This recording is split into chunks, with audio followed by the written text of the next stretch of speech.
믿음으로 에녹은 죽음을 보지 않고 옮겨졌으니 하나님이 그를 옮기심으로 다시 보이지 아니하였느니라. 그는 옮겨지기 전에 하나님을 기쁘시게 하는 자라 하는 증거를 받았느니라. 믿음이 없이는 하나님을 기쁘시게 하지 못하나니 하나님께 나아가는 자는 반드시 그가 계신 것과 또한 그가 자기를 찾는 자들에게 상 주시는 이심을 믿어야 할지니라. 할렐루야. 오늘도 거룩한 주일 예배에 오신 여러분의 삶에 주의 은혜와 복이 넘쳐나시길 소망합니다. 옆에 있는 분들과 사랑하는 마음으로 좀 인사할까요? 이 세상에서 가장 소중한 분이십니다. 인사하시 바랍니다. 내 옆에 앉아 있다는 것, 우리가 함께하는 것은 가장 소중한 분이십니다. 이 시간이 귀하고 복된 시간임을 믿습니다. 우리가 오늘도 거룩한 주일 예배에 나와서 예배드리고 또 가정에서 또 영상으로 예배드린 모든 분들이 항상 하나님께만 홀로 영광 드리시는 하나로 중앙교회 모든 가족들 되시길 간절히 소망합니다. 우리가 히브리서 11장의 말씀을 계속해서 보고 있습니다. 히브리서 11장을 우리가 믿음장이다, 믿음에 많은 사람들의 스토리가 등장을 하죠. 그런데 보면 우리가 여기서 잘 보시면 인물들의 순서가 역사적으로 기록되어 있다라고 생각할지 모르겠지만 그렇지 않습니다. 이 히브리서 저자가 또 역사적으로 기록하다가 또 순서를 바꾸어서 인물을 등장시킨 그러한 분들도 있죠. 왜 이렇게 히브리서 기자는 이렇게 기록을 했을까? 여기에 또 히브리서 기자의 귀한 의도가 있습니다. 그것은 바로 믿음을 증명하기 위해서, 믿음의 삶은 이런 것입니다라는 것을 우리에게 알려주기 위해서 그렇게 기록하고 있다는 거죠. 우리는 지난주에 아벨에 대해서 은혜를 나누었습니다. 아벨의 예배, 양의 첫 새끼를 잡아서 가장 좋은 곳으로 하나님께 예배했을 때 하나님은 아벨의 예배를 연락하셨죠. 그러므로 우리는 깨닫는 것은 믿음은 예배로부터 시작된다라는 것입니다. 우리는 믿기 때문에 예배하고 예배 드린 만큼 믿습니다. 그런데 이제 오늘 이후에 보면 히브리서 7장에 보면 노아에 대해서 나옵니다. 노아는 믿음의 증거와 관련되어 있습니다. 노아는 이제 다음 주에 우리가 같이 은혜를 나누겠지만 믿음으로 방주를 준비하여 결과적으로 인류를 구원했죠. 노아의 믿음은 행함으로 나타나고 증거로 나타나 많은 사람을 살리는 열매로 나타납니다. 그런데 우리가 지난주에 본 아벨과 또 다음 주에 볼 이제 노아와 그 사이에 누가 등장하느냐? 에녹이 등장합니다. 그렇다면 아벨의 예배로 시작한 믿음이 노아에 이르게 되어 열매를 맺는데, 여기서 우리가 앞에 이 도표를 보시겠지만 우리가 이 메시지는 분명합니다. 믿음은요, 예배로 시작이 되어지죠. 믿음이 하나님에 대한 신앙 고백이라면 예배는 하나님을 찬양하고 감사하는 것입니다. 믿음이 있으면 예배합니다. 그리고 그 믿음은요, 반드시 열매를 맺게 되어 있죠. 믿음이 살아있는 씨라면 이 씨는 열매 맺게 되어 있다는 거죠. 그러면 그 사이에 무엇이 있느냐? 바로 동행이라는 게 있다는 것입니다. 믿음의 삶의 지속이 필요하다는 거예요. 하나님을 우리가 한 번, 두 번 예배했다고 해서 바로 열매 맺는 것이 아닙니다. 시간이 필요하다는 거예요. 훈련이 필요하다는 거예요. 지속이 필요하다는 거예요.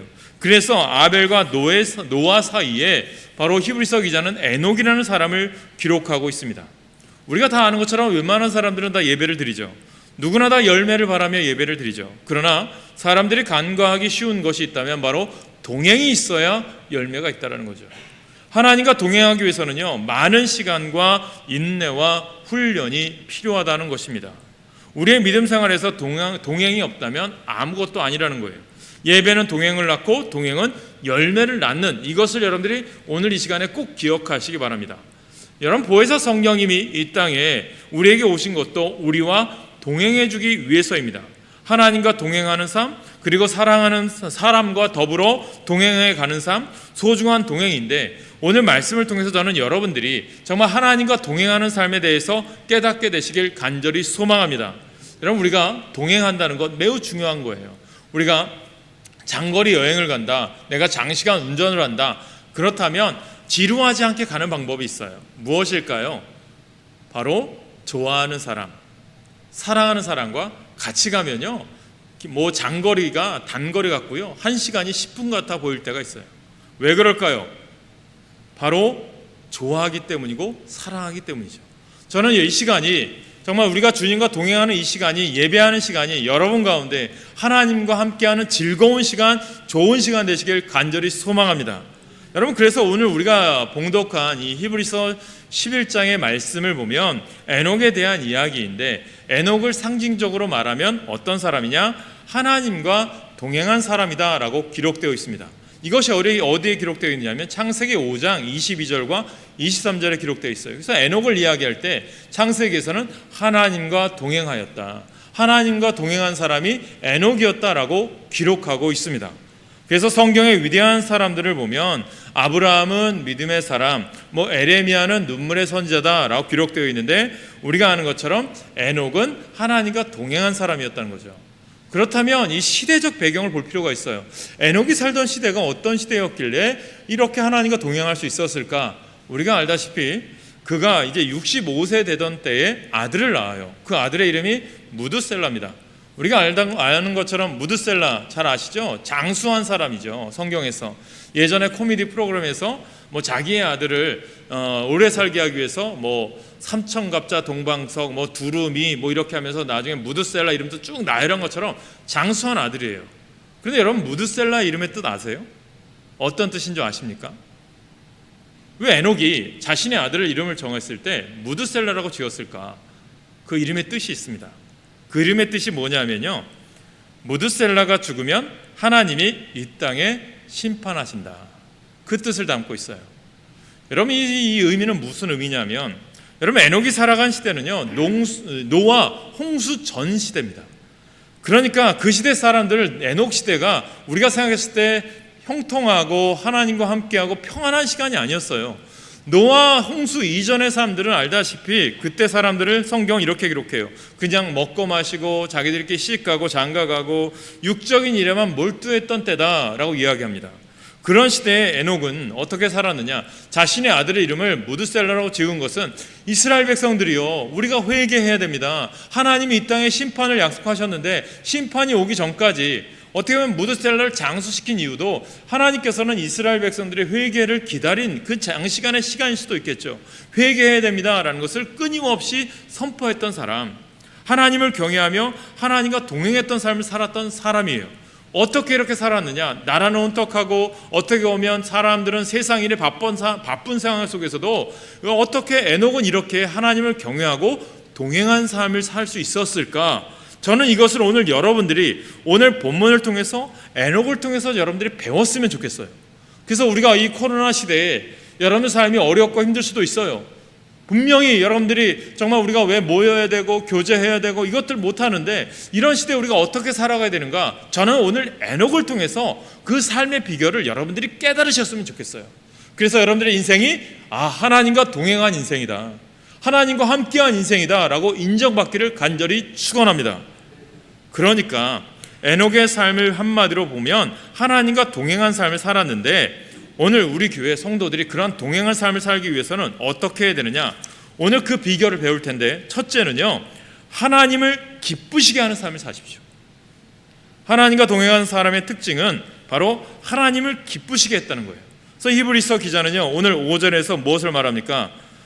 같이 읽어볼까요? 5절 시작. 믿음으로 에녹은 죽음을 보지 않고 옮겨졌으니 하나님이 그를 옮기심으로 다시 보이지 아니하였느니라. 그는 옮겨지기 전에 하나님을 기쁘시게 하는 자라는 증거를 받았느니라. 아멘.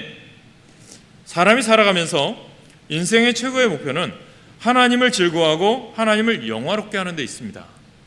하나님을 영화롭게 한다는 것은, 또 하나님을 즐거워한다는 것은 하나님을 기쁘게 해드리는 그런 삶이라는 거죠. 하나님을 기쁘게 드리는 것을 삶의 목표로 정하고 내 삶의 꿈으로 정할 때, 오늘 에녹처럼 하나님과 동행하는 귀한 삶이 되어진다는 거예요. 그래서 에녹이 정말 어떻게 보면 일상의 삶 가운데, 또 가정생활 가운데, 신앙생활 가운데 그가 하나님을 믿고 하나님을 기쁘게 해드린 것처럼 우리는 날마다 순간순간마다 하나님을 기쁘게 해드리는 일에 최선을, 힘을 다하시길 간절히 축원합니다. 그렇다면 하나님을 기쁘게 해드리는 삶은 무엇일까요?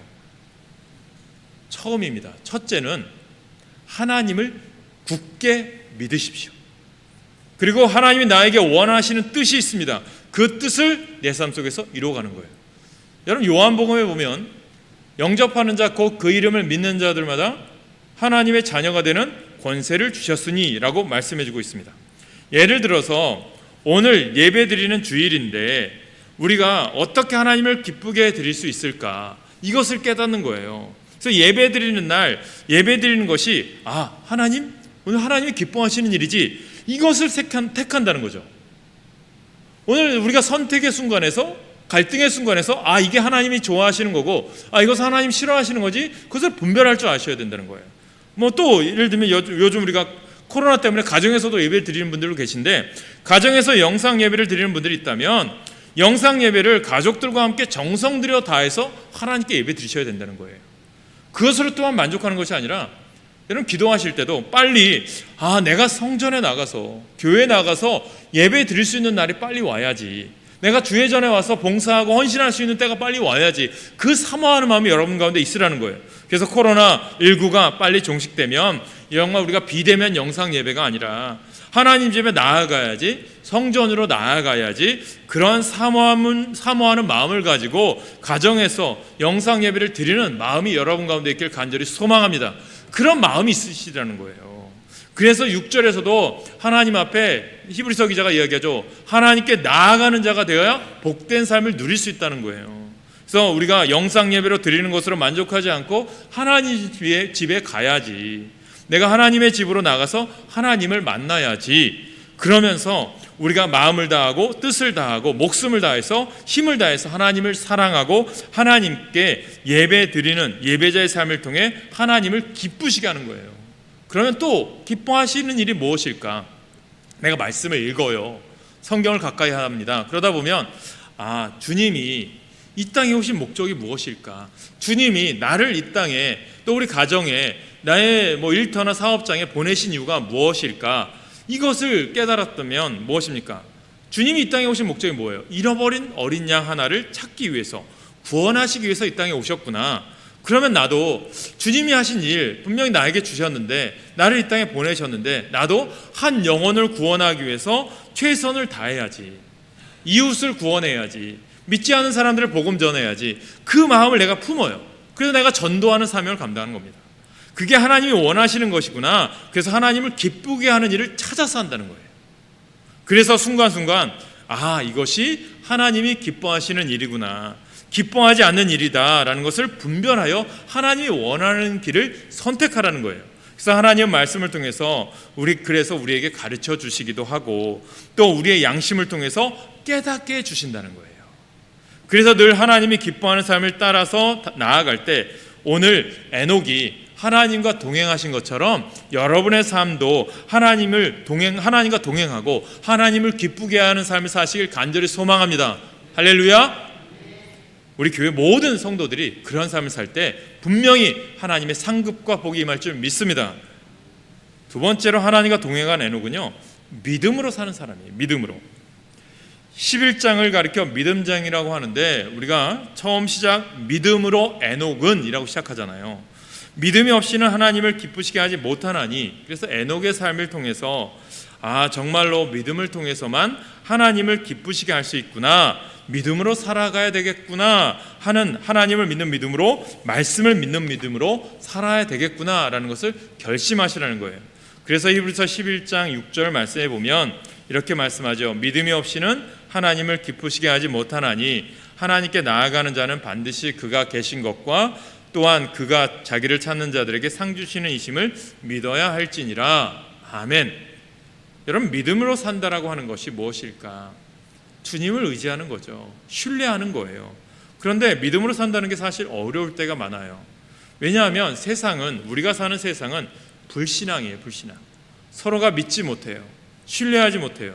그래서 이 불신앙 세계에서 신앙인으로 산다라고 하는 것은, 또 믿음이 없는 세상에서 믿음으로 산다라고 하는 것은 박해를 당하는 경우도 있고 환난이 우리를 다가올 때가 있어요.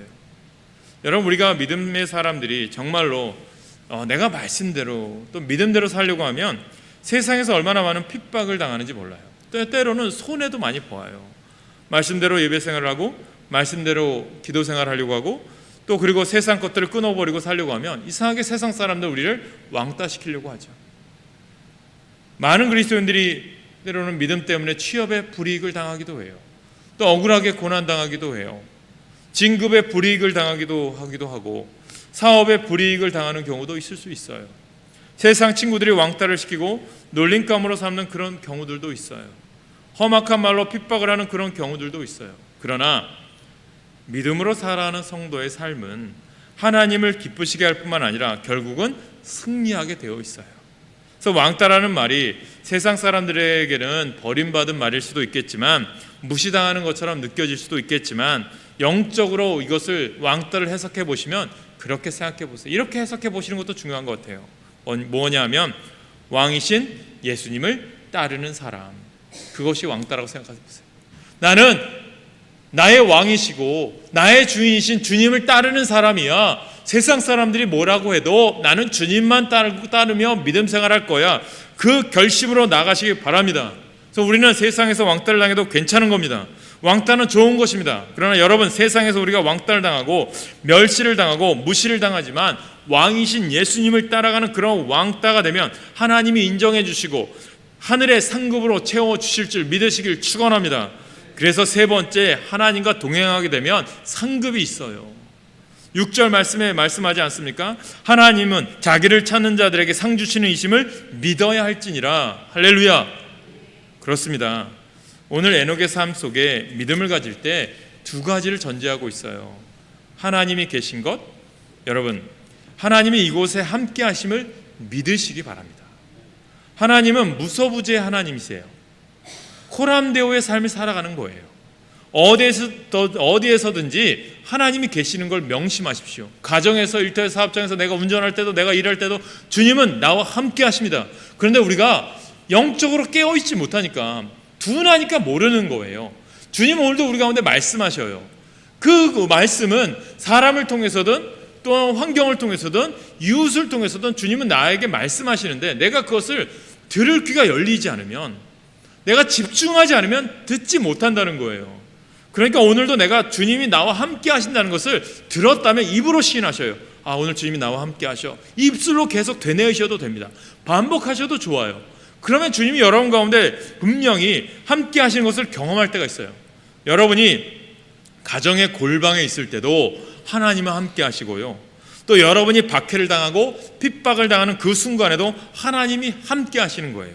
때로는 깊은 산 속에 있다고 해도, 바다 끝에 있다고 해도 거기에서도 하나님이 함께 하신다는 거예요. 이 삶을 코람데오의 삶이라고 해요. 하나님 눈앞에서 살아가는 삶이죠. 그래서 초대교회 교인들이, 종교개혁자들이 코람데오의 삶을 살았어요. 그리고 에녹의 믿음 속에 하나님과 동행할 수 있었던 것은요, 자기를 찾는 자들에게 상 주시는 이심을 믿었던 거예요. 그렇습니다. 하나님을 믿고 하나님을 의지하고 살아가면 하나님을 상 주시는 거예요. 초대교회 교인들이 어떤 믿음이에요? 천국을 향한 소망이 있는 거예요. 내 인생이 여기서 끝이 아니다. 하나님을 믿고 의지하면 나를 향한 하나님의 천국의 삶이 있다. 그 믿음으로 걸어갔기에, 그래서 예수님께서 부활승천하시면서 제자들에게 내가 너희와 세상 끝날까지 함께하겠다라고 한 약속의 말씀을 제자들이 믿은 다음에 어떻게 해요? 순교자의 삶을 살아가요. 정말 힘들고 어려운 굴 속에서도 예수님을 믿고 의지해요. 동물의 밥이 되어질지라도 화형의 자리에서도 웃으면서 주님을 맞이해요. 그게 믿는 자의 삶이고 하나님과 동행하는 자의 삶의 모습이라는 거죠. 그 상 주신 하나님, 자기를 찾는 자들에게, 예배하는 자들에게 상을 주시고 기도하는 자에게 응답을 주시는 분, 예배하는 자들에게 하늘의 영적인 상급을 주시는 분, 반드시 자기를 찾는 자들에게 상 주시는 하나님이심을 우리가 믿고 살아가는 거예요. 창세기 28장에 보면 야곱에 대한 이야기가 나와요. 야곱은 에서의 형의 축복권을 가로채었어요. 그것 때문에 어떻게 합니까? 형 에서가 야곱을 죽이려고 하니까 도망가요. 외삼촌 라반의 집으로 도망쳤어요. 근데 그 길이 800km 정도 되는 먼 길이에요. 여러분, 우리가 서울에서 부산까지 500km 이상인데 그거보다 더 먼 거리를 도망치는 거죠. 얼마나 외로웠겠습니까? 사막과 같은 광야의 길을 걸어가요. 아무도 없는 것 같아요. 낮에는 너무 뜨거워요. 밤에는 또 추워요. 들짐승들의 울음소리가 들려요. 얼마나 두렵고 얼마나 힘들었겠습니까? 야, 장자의 축복권을 내가 차지하면 잘 될 줄 알았는데 고난이 다가오고 어려움이 와요. 그때 어느 길인지 모르겠지만 한 구퉁이에서 돌베개를 베고 잠이 들어버려요. 근데 갑자기 하나님이 꿈속에서 환상을 보여주세요. 저 멀리 하늘과 연결된 사닥다리가 보이는 거예요. 유심히 또 보니까 사닥다리에 하나님의 사자들이 오르락 내리락 하는 게 보이는 거예요. 저게 무엇일까 보니까 하나님은 우리의 기도를 들으셔서 천사들을 통해서 하늘로 기도의 제목이 올라가고 천사를 통해서 우리에게 응답하시는구나, 그것을 깨달은 거예요. 그러면서 그의 인생이 바뀌기 시작합니다. 자신이 세상의 축복을 원하고 세상 것을 쫓아갔던 인생이 바뀌게 되어요. 그러면서 그가 하나님의 음성을 듣죠. 창세기 28장 13절에 보면 나는 너의 조부 아브라함의 하나님이다. 너의 아버지 이삭의 하나님이다. 그리고 너의 하나님이 될 것이다. 내가 누워있는 이 땅을 너와 네 자손에게 줄 것이다. 내가 너와 함께하고 너에게 너의 자손의 번성함을 줄 것이다. 내가 가는 이 길을 지켜주고 보호해 줄 것이다. 여러분, 그 광야에서 야곱이 혼자인 줄 알았는데 하나님의 음성을 듣게 되고 하나님의 그 환상을 볼 때 무엇을 깨달았죠? 하나님이 이 나와 같은 죄인과도 함께 하시는구나, 이것을 깨닫게 된 거예요. 사랑하는 여러분, 동행의 은혜를 깨닫게 된 거죠. 주님과 동행하는 그 삶, 힘이 생겨나고 두려움이 사라집니다. 염려도 사라집니다. 그렇게 먼 거리를 가면서 두렵지가 않아요. 오늘 여러분들의 인생길 걸어가는 길이 두렵지 않고 담대하게 걸어가시길 간절히 소망합니다. 그리고 도착했을 때 많은 위기의 순간들이 있었지만 특별한 하나님의 보호하심으로 20년 만에 돌아오는데 거부가 되어서 돌아와요. 또 위기를 만나죠. 그때도 하나님은 그 위기의 순간마다 야곱에게 하나님이 함께 하심을 경험하고 체험하였던 것을 알려주시죠. 사랑하는 여러분, 우리가 하루하루 살아가면서 하나님이 나와 함께 하신다, 하나님은 임마누엘의 하나님, 나와 함께 하신 하나님, 나와 함께 하시는 예수, 나와 함께 하시는 성령님 고백하고 주님과 동행하는 삶을 살아갈 때에 우리 인생의 삶이 달라지고 우리 안에 불안감이 사라지고 염려도 사라지고 두려움도 사라지게 될 줄로 믿습니다. 그러면 우리가 하나님과 동행하려면 어떻게 살아가셔야 돼요? 날마다 예수님을 영접하셔야 됩니다. 그게 첫 번째예요.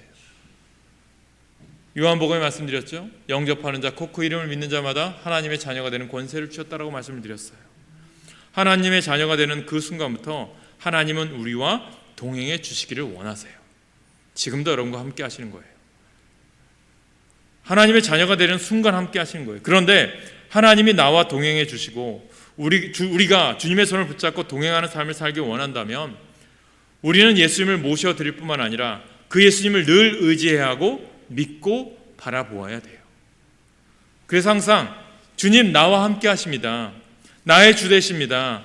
나의 도움이 되십니다. 여호와 일의 하나님이십니다. 나를 도와주시고 나를 이끌어 주십니다. 나를 날마다 고백하며 의지하셔야 돼요. 하나님은 하나님만 믿고 하나님만 의지하기를 원하시는 분이에요. 두 번째는 하나님과 같은 방향으로 속도를 맞추셔야 돼요. 방향이 다르면요 동행할 수 없어요. 예를 들면 오늘 제가 서울 갈 일이 있어요. 그런데 예를 들면 어떤 분이 갑자기 오늘 제가 부산 갈 일이 있습니다. 같이 동행하시죠 했는데, 그러면서 목사님 오늘 부산으로 가시죠 라고 하면 동행할 수 있어요 없어요? 없어요.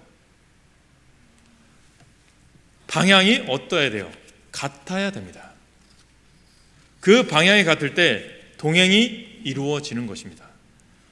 하나님은요 우리를 영원한 천국으로 인도하시길 원하세요. 약속의 땅, 그 가나안 땅으로 우리를 인도하시길 원하세요.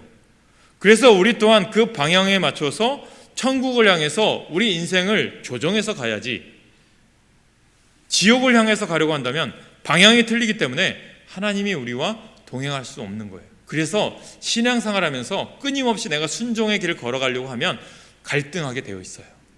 그 갈등할 때 내가 주님께 조정하고 주님 뜻을 향해 나아가면 하나님의 살아계심을 경험할 수 있습니다.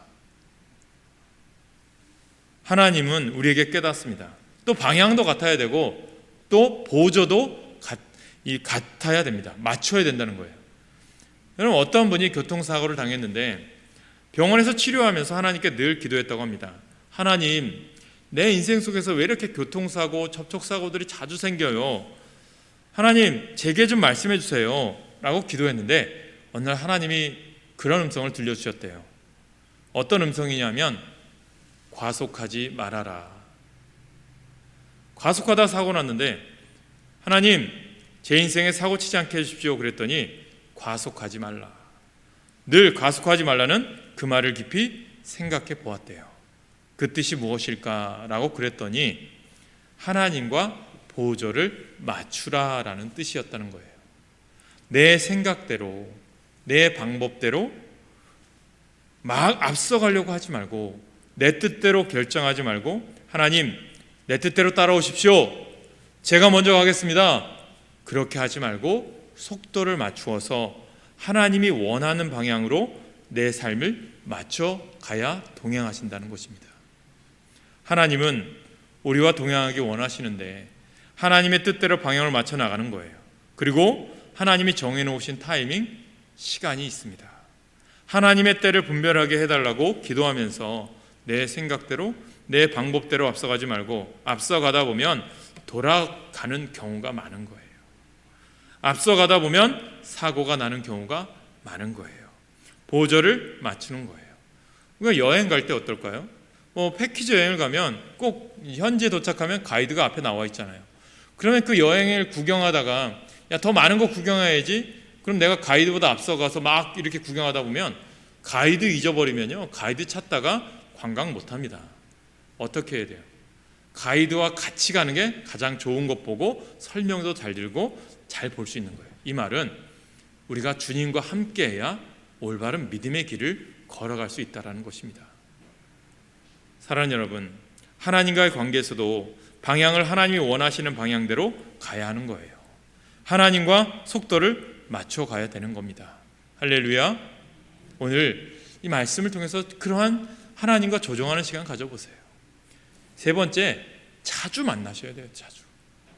우리가 코로나 때문에 요즘 자주 못 만나요. 사람 만나는 게 두려워. 좀 안타까워요. 교회라고 하는 공동체가 또 우리가 식사도 같이 하면서 교제해야 되는데 그렇지 못한 게 참 교회에는 큰 마이너스 효과가 있는 게 좀 안타까울 때예요.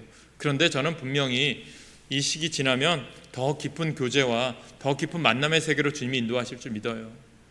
친구 관계도 마찬가지죠. 여러분 1년에 딱 한 번 만나는 친구, 10년에 어쩌다 한 번 만나는 친구, 좋은 친구라고 할 수 있을까요? 없죠. 친밀한 친구라고 할 수 있을까요? 없죠.